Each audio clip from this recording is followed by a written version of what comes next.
हरि ओम तत्सत। गीता जी पर विहंगम दृष्टि। अष्टादशाद ये विश्यास्तो पूर्व मुक्ताश्च प्रश्नेन किरीटिने वै अष्टादशे च विधांतरेण व्यासेन सर्वैः समासतस्य। गीता जी का 18वां अध्याय ही पूरा गीता जी का सार है। इसमें भगवान द्वारा पहले कहे हुए विषयों का उपसंहार किया गया है, जिसमें 3 बातें विशेषता से मालूम होती हैं। पहले अध्याय में जो विषय विक्षेप कहा गया है, उसका यहाँ विस्तार से उपसंहार किया गया है। पहले अध्याय में जो विशेष विस्तार से कहा गया है, उसका यहाँ पर संक्षेप से उपसंहार किया गया है। पहले अध्याय में कहे हुए विषयों को भी यहाँ पर प्रकारांत से अर्थात कुछ दूसरे ही प्रकार से कहा गया है। भगवान के उपदेश में प्रमुखता से 2 निष्ठाओं का ही वर्णन हुआ है, जिनका भगवान ने ऐसा ते विहिताशांख्ये बुद्धिर्योगे त्विमां शृणु।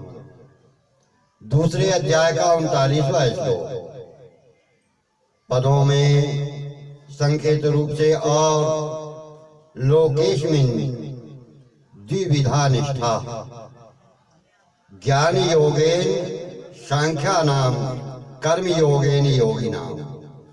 तीसरे अध्याय का 3रा श्लोक।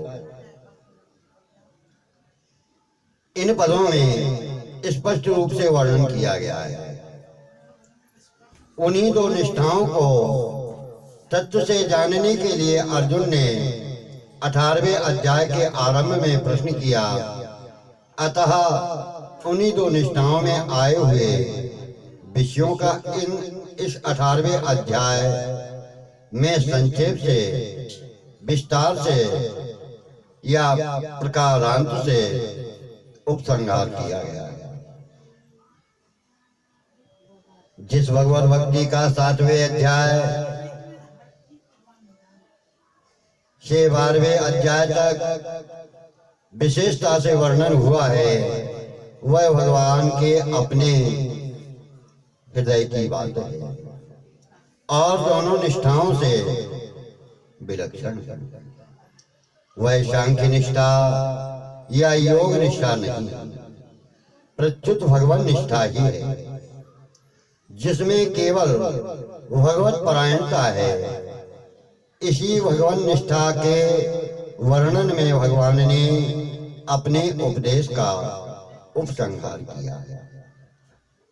दूसरे अध्याय के 39वें श्लोक से लेकर अध्याय की समाप्ति तक कर्म योग का वर्णन हुआ है। फिर तीसरे अध्याय में भी प्रधानता से उसी का वर्णन हुआ है। दूसरे अध्याय के 61वें श्लोक में मत परा पर भगवान की परायणता के लिए आया है। उसी को तीसरे अध्याय के 30वें श्लोक में थोड़ा विस्तार से कह दिया है। इस प्रकार कर्मयोग में उपासना का भी थोड़ा साथ हुआ है। चौथे अध्याय में भगवान ने कर्मयोग की परंपरा बताते हुए अपने जन्मों और कर्मों का तत्व बताया और अपने कर्मों को आदर्श बताते हुए कर्मयोग का वर्णन किया। फिर 5वें अध्याय में उसी कर्मयोग और सांख्योग की बारी बारी से एक एक कर्मयोग की और एक बार सांख्य योग की चर्चा की। अंत में भक्ति का विवेचन करते हुए अध्याय की समाप्ति की है। इस प्रकार दूसरे अध्याय से 5वें अध्याय की समाप्ति तक कर्मयोग का वर्णन हुआ है। उसी को 18वें अध्याय के 4 से 12वें श्लोक तक प्रकारांतर से कहा गया है। 5वें अध्याय के 13वें से 26वें श्लोक तक और 13वें अध्याय के 19वें से 34वें श्लोक तक विचार प्रधान सांख्य योग का वर्णन हुआ है। उसी का 18वें अध्याय के 13वें से 18वें श्लोक तक प्रकारांतर से वर्णन किया गया है। तीसरे अध्याय के 8वें श्लोक से जिस नियत कर्म की बात आई थी, उसी का 18वें अध्याय के 42वें से 48वें श्लोक तक विस्तार से वर्णन किया गया है।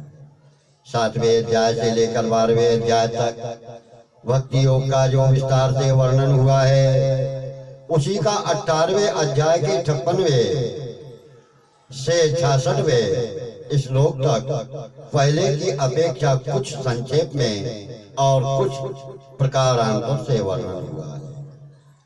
चौथे अध्याय के 13वें श्लोक में चारों वर्णों का जो विषय संक्षेप से कहा गया है था, उसी को 18वें अध्याय के 41वें श्लोक से 44वें श्लोक तक विस्तार से कहा गया है। यहाँ 18वें अध्याय के 41वें से 44वें श्लोक में 17वें अध्याय के दूसरे तीसरे श्लोकों में आई स्वभावजा श्रद्धा का भी उपसंहार माना जा सकता है। भगवान ने गीता में सांख्य योग का वर्णन करते हुए कहीं कहा कि प्रकृति और उसके गुणों द्वारा ही सब कर्म किए जाते हैं। तीसरे अध्याय का 27वां श्लोक, 13वें अध्याय का 29वां श्लोक। कहीं कहा गया कि दृष्टा के सिवा अन्य को करता नहीं देखता, 14वें अध्याय का 19वां श्लोक। और कहीं कहा कि इंद्रियां इंद्रियों के विषयों में वर्ताव करती हैं, 5वें अध्याय का 9वां श्लोक। उसी का 18वें अध्याय में 13वें से 18वें श्लोक तक संक्षेप से और प्रकारांतर से वर्णन हुआ है। 14वें अध्याय के 5वें से 18वें श्लोक तक जो गुणों का वर्णन हुआ है, उसी को 18वें अध्याय के 20वें से 40वें श्लोक तक विस्तार से और प्रकारांतर से कहा गया है। 6ठे और 8वें अध्याय में जो ध्यान का विस्तार से वर्णन हुआ है, उसी का 18वें अध्याय के 51 से 51वें श्लोक से 53वें श्लोक तक प्रकारांतर से और संक्षेप में वर्णन हुआ है। यहाँ 18वें अध्याय का 51वां श्लोक और 53वें में 13वें अध्याय के 7वें से 11वें श्लोक तक वर्णित ज्ञान योग के 20 साधनों का भी उपसंहार माना जा सकता है। 7वें अध्याय के 18वें 12वें श्लोक तक, 9वें अध्याय के 16वें से 19वें श्लोक तक, 10वें अध्याय के 20वें से 48वें श्लोक तक और 15वें अध्याय के 12वें से 15वें श्लोक तक जिन विभूतियों का भगवान ने वर्णन किया है, उन्हीं का 18वें अध्याय के 78वें श्लोक में संजय ने संक्षेप से उपसंहार किया है। 11वें अध्याय में भगवान के विश्व रूप का जो वर्णन हुआ है, उसी का 18वें अध्याय के 77वें श्लोक में संजय ने स्मृति रूप से वर्णन करते हुए संक्षेप से उपसंहार किया है। तीसरे अध्याय के 31वें श्लोक में, चौथे अध्याय के 39वें श्लोक में और 17वें अध्याय के तीसरे श्लोक में जिस श्रद्धा का वर्णन हुआ है, उसी का 18वें अध्याय के 71वें श्लोक में भगवान संक्षेप से वर्णन करते हैं। दूसरे अध्याय के 31वें 38वें श्लोक तक जिस छात्र धर्म का वर्णन हुआ है उसका 18वें अध्याय के 45वें श्लोक में संक्षेप से वर्णन हुआ है। तीसरे अध्याय के 35वें श्लोक में जिस स्वभाव की प्रवस्था बताई गई है उसी का 18वें अध्याय के 59वें 60वें श्लोक में उपसंहार किया गया है। पहले अध्याय के 31वें से 46वें श्लोक तक जिस मोह की बात आई है उसी का 18वें अध्याय के 7वें 8वें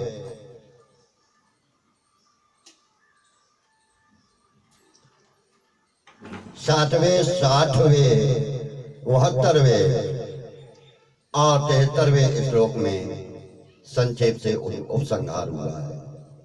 दूसरे अध्याय के 55वें से 72वें श्लोक तक स्थित प्रज्ञ के जिन लक्षणों का वर्णन हुआ है उन्हीं का 18वें अध्याय के 10वें 11वें श्लोक में संक्षेप से उपसंहार हुआ है। 8वें अध्याय में अंतकाल में स्मरण की जो बात आई है उसी का 18वें अध्याय के 57वें 58वें और 65वें श्लोक में संक्षेप से उपसंहार हुआ है। 16वें अध्याय के पहले से तीसरे श्लोक तक जिस दैवी संपत्ति के लक्षणों का विस्तार से वर्णन हुआ है उन्हीं लक्षणों का 18वें अध्याय के 42वें से 44वें श्लोक तक प्रकारांतर से वर्णन हुआ है। 16वें अध्याय के पहले से तीसरे श्लोक तक जिस दैवी संपत्ति के लक्षणों का विस्तार से वर्णन हुआ है उन्हीं लक्षणों का 18वें अध्याय के 42वें से 44वें श्लोक तक प्रकारांतर से वर्णन हुआ है। 16वें अध्याय के 7वें से 20वें श्लोक तक जिस आसुरी संपत्ति का विस्तार से वर्णन हुआ है उसी का 18वें अध्याय के 67वें श्लोक में गीता श्रवण के अनधिकारी का वर्णन करते हुए संक्षेप से वर्णन हुआ है। चौथे अध्याय के 28वें श्लोक में जिस स्वाध्याय रूपी ज्ञान यज्ञ की बात आई है उसका 18वें अध्याय के 77वें श्लोक में ज्ञान यज्ञ पद से उपसंहार किया हुआ है। दूसरे अध्याय के 11वें से 30वें श्लोक तक जिस शोक का निषेध किया है उसी का 18वें अध्याय के 66वें श्लोक में मां शुचि पद से उपसंहार किया है। इस प्रकार 18वां अध्याय गीता का सार है। इस अध्याय का ठीक से मनन करने से गीता का सार समझ में आ जाता है। सब ग्रंथों का सार है, वेद वेदों का सार है, उपनिषदों का सार है, भगवत गीता और भगवत गीता का सार है। सर्वगुह्यतम तत्व अर्थात सगुण भगवान की शरणागति जिसका वर्णन 18वें अध्याय के 66वें श्लोक में हुआ है।